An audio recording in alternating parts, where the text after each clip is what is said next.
Welcome back to our live coverage of the 42nd Gate River Run here in Jacksonville. The women elites have left, and we are, well, less than 30 seconds away from the start of the rest of the field. Just so everybody understands. I remember back, growing up in Keystone Heights where running really wasn't a thing. There was an old beat up track, but it wasn't like, I didn't have examples of what running was. And I'd run a couple local road races in Gainesville and heard about the history of Frank Shorter and guys like that, but I'd never seen it firsthand. So I remember my freshman year of high school going up to the Gate River Run and seeing 10,000 plus people, this professional elite field of all these amazing runners. It sort of felt like I found where I belonged. Running was something that was natural to me and something that I loved, but it wasn't really until I experienced that at the Gate River Run that I got to see that this was a whole nother thing out there. And then from that point on, I always envisioned running in the elite field, competing to be on that podium. There's the starting gun and the defending champion Leonard Career and the rest of the men's elites heading out on the course right now. They'll be followed by some of the top local runners in Jacksonville as well. Fought for every second out there. The leaders, we came through 5K in like 14:53, and then the leaders dropped it down. I decided to go with the top 6 guys and came through 10K in 29:35. Was really hurting at that point and just had to grind. Luckily a guy came up on me and we kind of worked together for a while. That bridge was harder than I remembered, but fought up it. No one passed me the last 5K. It hurt big time, but this is what I need to see, get top 10 in a major USA championship. I'm gonna go cheer on the team. They're gonna be coming in for the next hour or two, but that's what I need to see right there. It was awesome. Hurt like hell, but that's what it's supposed to feel like, so it's great.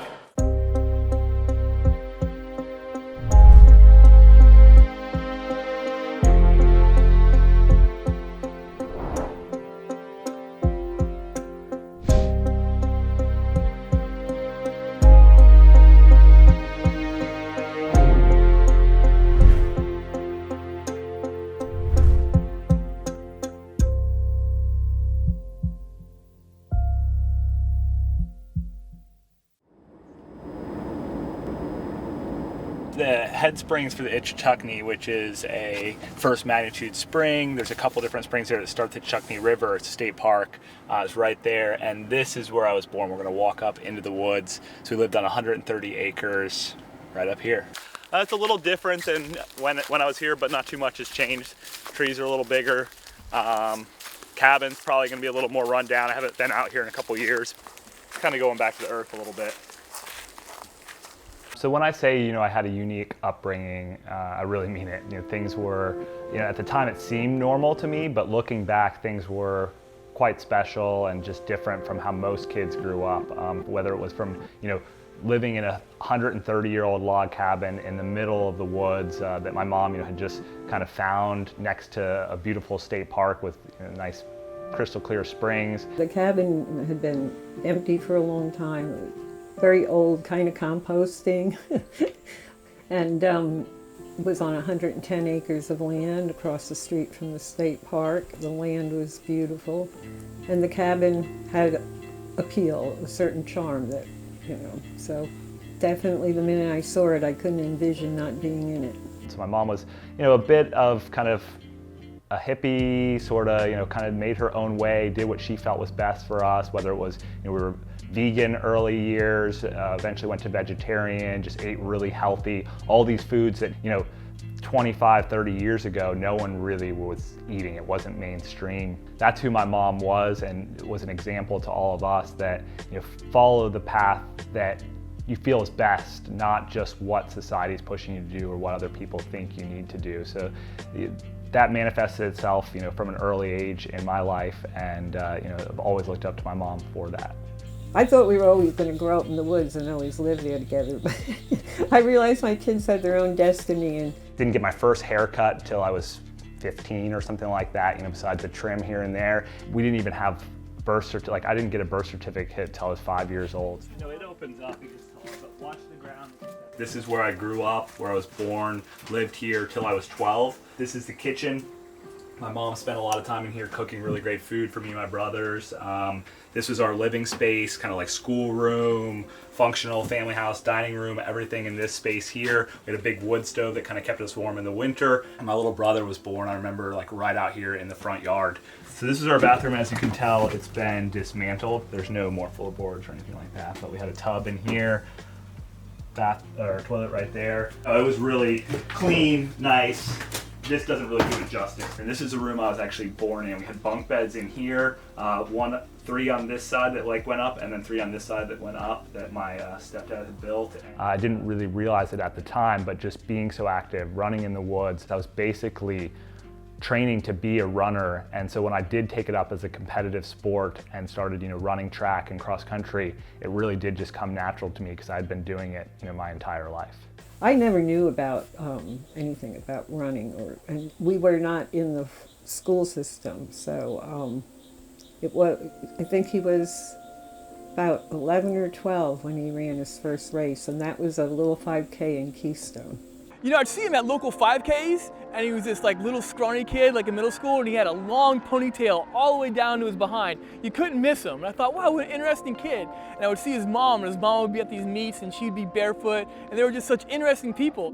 I think in high school we probably would have wished we were on the same team because, we didn't have a real great teammates that we could do workouts with or compete with. So, having one another to train with during that time really kind of set the standard for us having goals and something to shoot for. I knew, in 9th or 10th grade as I started running faster that ultimately I wanted to run at the next level and run at university. And my goal right away was to try to make it to, a big Division I program, but I really didn't know what that looked like. There was no blueprint, at Keystone Heights with, the track they used for driver's ed classes. There was grass growing in the lane 1, there was no history there. There were no guys that I was I just need to do what this guy did or follow this program or listen to this coach. Ultimately, that's what it took, was finding that, finding my own path because there wasn't one laid out before me. When I was coaching at Florida, our goal was to try to, any guy in the state of Florida that would fit the philosophy of what we were trying to do, we wanted to try to bring them in and build a program around, Florida, we called it homegrown talent and homegrown kids. And the bottom line was we had to get the culture right. We had to get guys that wanted to be good.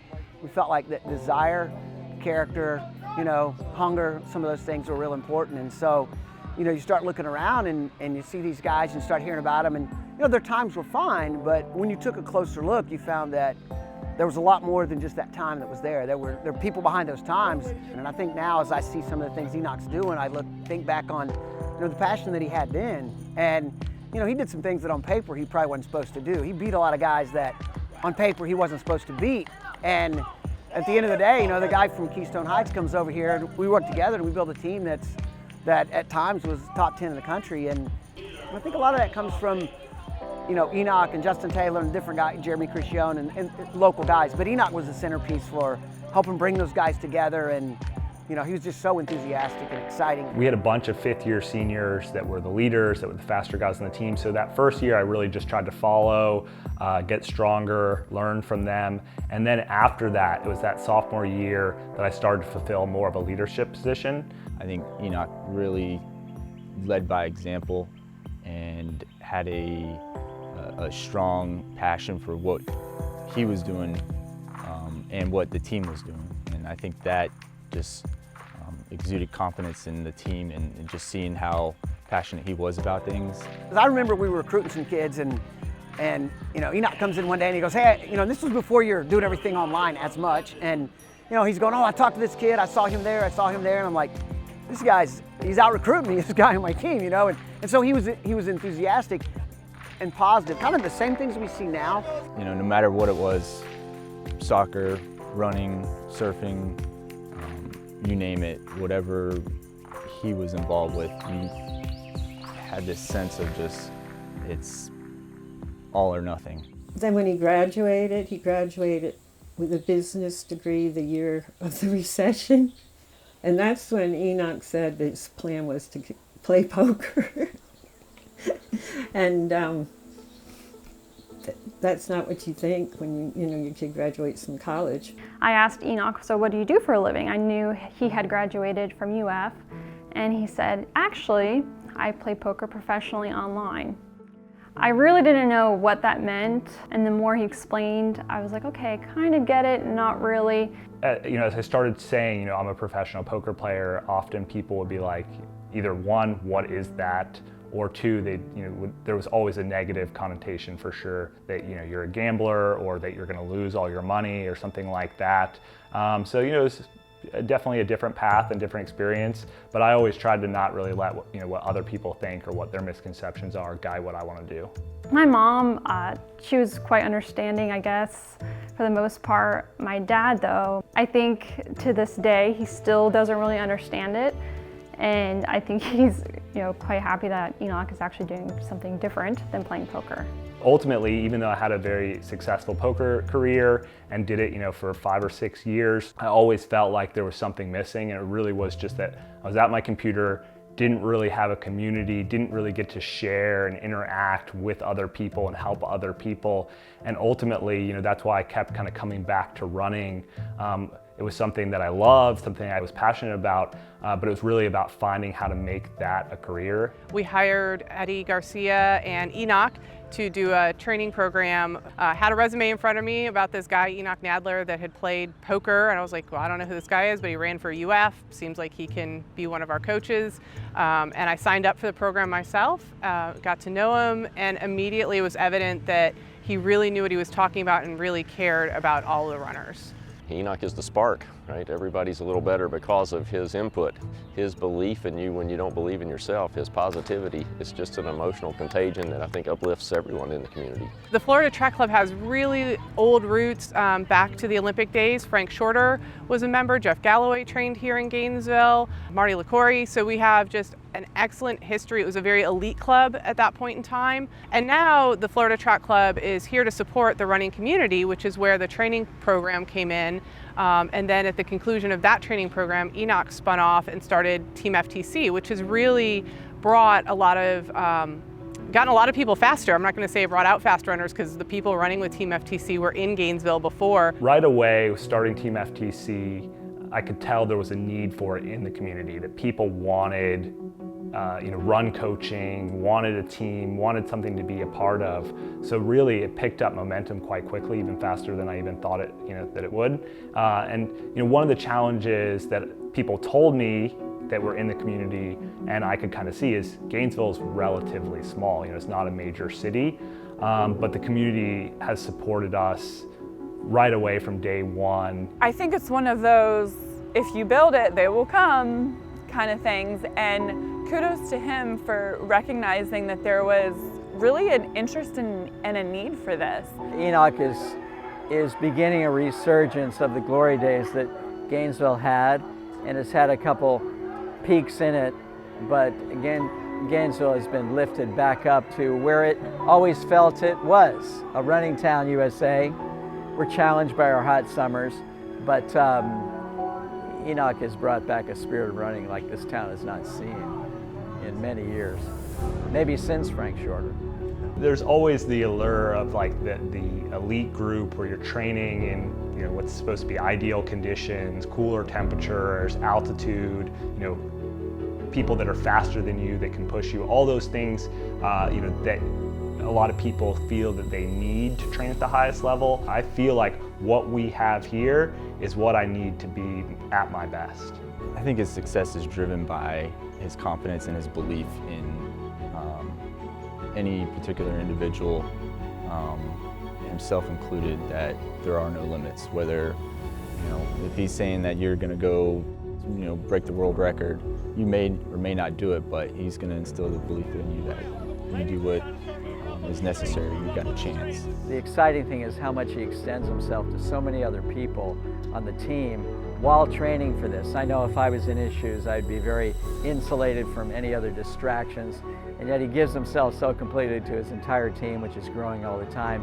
And that's part of the phenom of Enoch. He's following his own advice, same advice he's giving us. We know he's doing it 100%, and we know if we can follow in his footsteps, we'll have a big success too. I mean, he's a Florida guy. He didn't have to make that transition to altitude or other things. I just think he gets so much support from the network that he has So you talk about, you know, the climate, you know, and they say it's poor man's altitude, you know, the thick air we breathe, and, you know, and I mean, there's just a lot of places that I think he finds probably that he's able to relax, able to enjoy being.